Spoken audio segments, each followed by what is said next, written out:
Assalamu alaikum and Eid Mubarak everyone.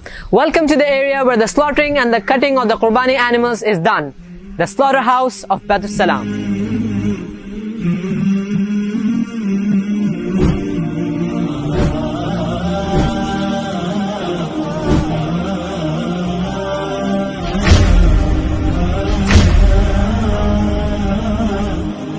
As you can see, the process has quite started with the slaughtering of animals in a very hygienic way, followed by a very careful and accurate cutting of meat with machines at our slaughterhouses as happening right here.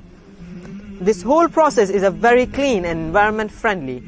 Also, the Sharia rules are completely followed at each step, which means from slaughter to distribution, everything goes in a Sharia compliant manner.